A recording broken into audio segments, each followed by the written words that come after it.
saudaraku, para alim ulama, dan seluruh sidang Jumat yang dimuliakan oleh Allah Subhanahu wa Ta'ala, insya Allah. Mari kita berusaha semaksimalnya untuk meningkatkan ketakwaan kita kepada Allah Subhanahu wa Ta'ala ini selalu, dalam keadaan apapun juga, sehat, sakit, senang maupun susah, kita harus selalu berusaha untuk meningkatkan selalu ketakwaan kita kepada Allah Subhanahu wa Ta'ala. Kita tidak boleh takut kepada selain Allah. Kita tidak boleh takut kepada penyakit. Kita tidak boleh takut kepada virus. Kita takut hanya kepada Allah Subhanahu wa Ta'ala. Allah Subhanahu wa Ta'ala yang menciptakan virus. Allah Subhanahu wa Ta'ala yang menentukan. Virus itu cuma makhluknya Allah. Virus itu nyata. Dan virus itu tidak kelihatan. Allah lebih nyata dan Allah lebih maha lembut, tidak bisa dilihat oleh mata manusia. Tapi Allah lebih nyata, ya zahir, dia maha nyata, ciptaannya nyata. Ya batin, dia tidak kelihatan zatnya. Virus ini saja manusia sudah bingung.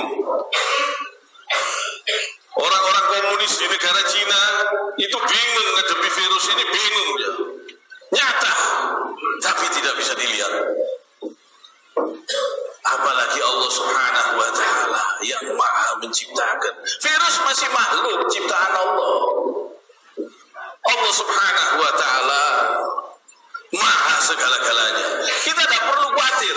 Kita yakin kepada Allah Subhanahu wa Ta'ala. Hidup dan mati kita itu sudah ditentukan oleh Allah Subhanahu wa Ta'ala, bukan ditentukan oleh virus.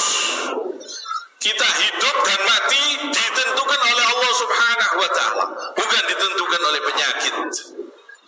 Walaupun sakit apapun juga, kalau Allah belum mengambil, tidak akan mati.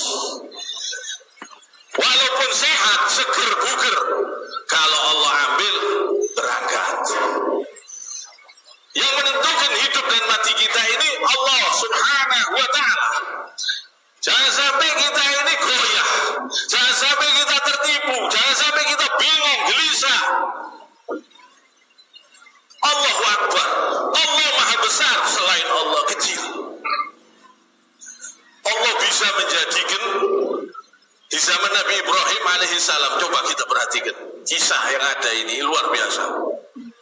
Di zaman Nabi Ibrahim alaihissalam, waktu Nabi Ibrahim alaihissalam mau dimasukkan di dalam api, malaikat turun mau menolong Nabi Allah Ibrahim. Ini tauhidnya kuat. Nabi Ibrahim alaihissalam mengatakan, hasbunallah wa ni'mal wakil. Cukup Allah yang mengurusi diriku. Malaikat mau menolong, dia katakan cukup Allah yang mengurusi saya. Akhirnya langsung Allah Subhanahu wa Ta'ala yang mengatakan, wahai api, ya naru kuni bardan wa salam ala Ibrahim. Wahai api, dinginlah engkau, selamatkan Ibrahim. Coba kita perhatikan kisah ini ya. Api itu kan panas. Kalau api itu jadi dingin, mungkin kalau ada di zaman kita, api itu dingin, mungkin itu kita katakan cahaya. Mungkin kita katakan cahaya. Nggak mungkin api kok dingin. Jadi Allah Subhanahu wa Ta'ala bisa merubah zat. Yang panas bisa jadi dingin. Begitu juga yang jahat bisa jadi baik, insya Allah. Makhluk yang merusak, kalau Allah mau jadikan vitamin, jadi vitamin. Kalau Allah jadikan obat, jadi obat di badan manusia. Tergantung Allah. Tergantung Allah, bukan tergantung makhluk, tapi tergantung Allah. Kalau Allah jadikan kekuatan, insya Allah jadi kekuatan. Jadi kita tidak perlu khawatir. Kalau Allah jadikan penyakit, jadi penyakit. Coba kita perhatikan matahari pagi. Itu kalau Allah jadikan obat, jadi obat. Tapi kalau Allah tidak menjadikan obat, biar dijemur,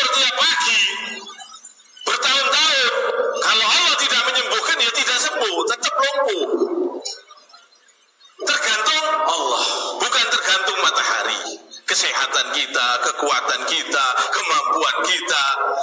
Tergantung Allah Subhanahu wa ta'ala.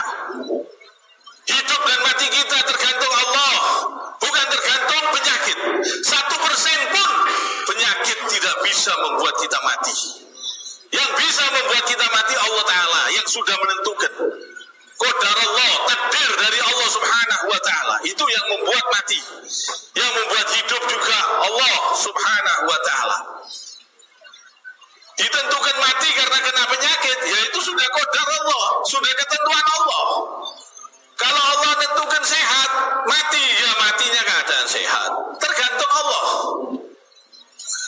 Yang jelas kata Allah Subhanahu wa ta'ala, bahkan ini firman Allah ini diturunkan kepada Nabi SAW di dalam surat Az-Zumar ayat 30.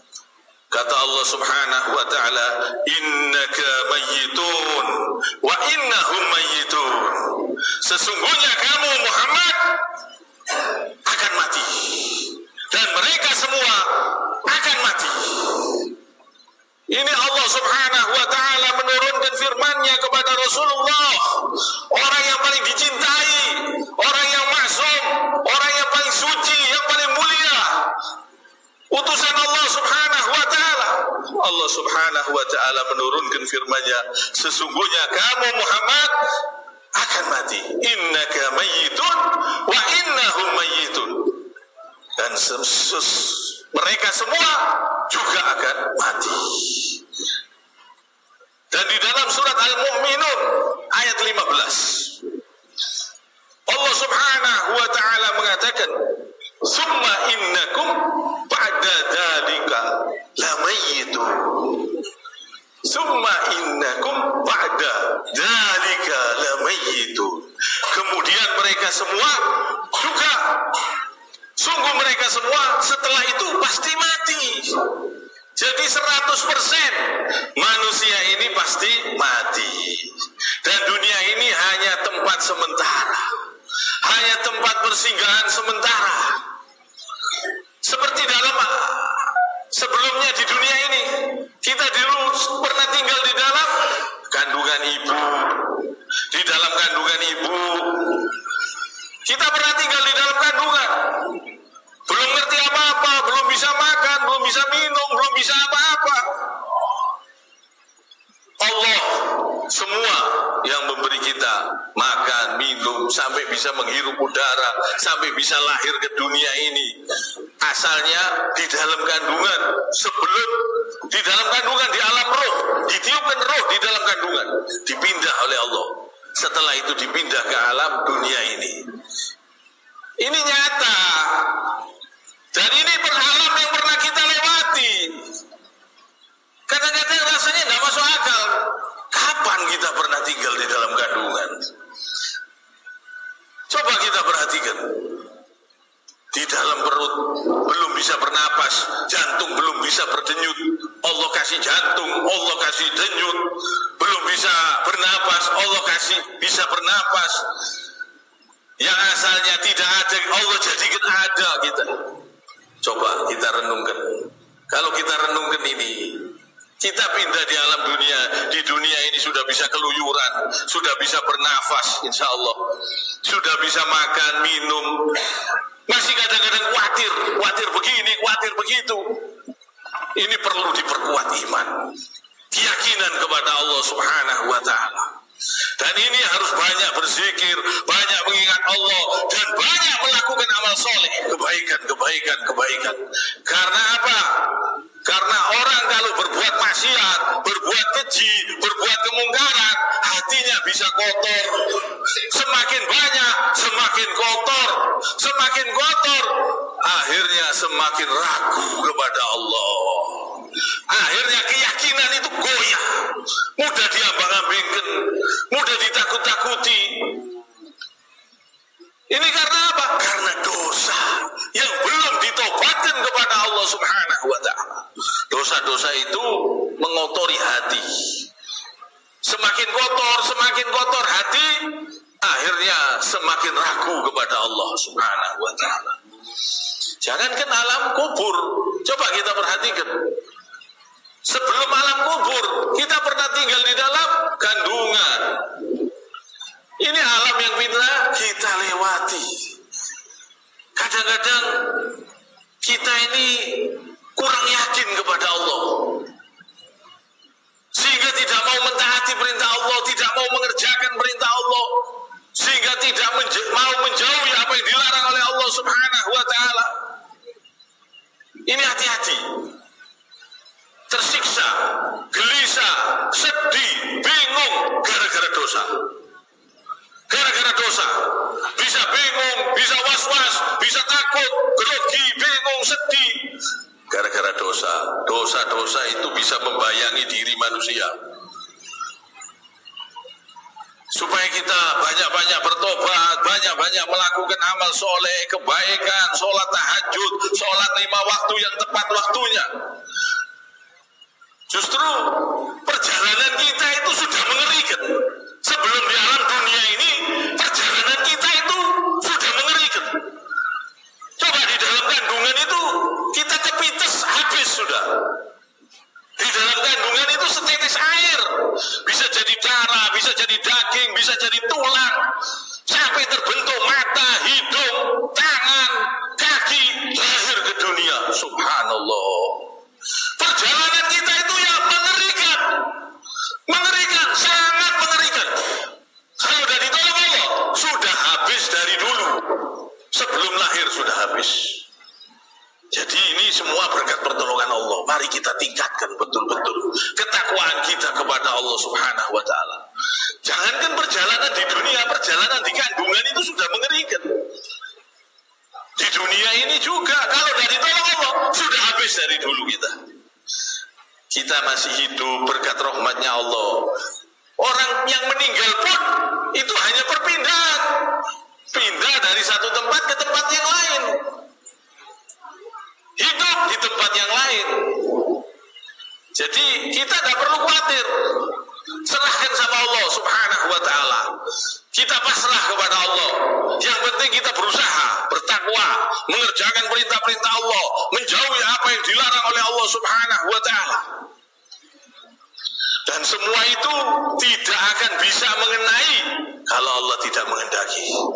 Ingat surat Al-A'raf ayat 34. Walikulli ummatin ajal fa idza jaa ajaluhum la yastakhiruna sa'atan wa la yastaqdimun. Tiap-tiap umat pasti menemui ajal, dan apabila ajal itu tiba datang, mereka tidak dapat mengundurkannya sesaat pun dan tidak pula memajukannya. Tidak bisa, sudah ditentukan Allah. Jadi orang yang beriman yakin kepada firman-firman Allah ini tenang insya Allah. Kalau kita resapi ayat-ayat Al-Quran ini, insya Allah hidup kita tenang, insya Allah pikiran kita tentram. Kalau kita betul-betul bertakwa kepada Allah Subhanahu wa ta'ala, insya Allah hati kita tenang, pikiran kita tentram, hidup kita bahagia. Kita bersandar kepada Allah, kita pasrah kepada Allah, kita berharap hanya kepada Allah. Tenang insya Allah. Kiranya sampai di sini. Subhanakallahumma wa bihamdik, asyhadu an la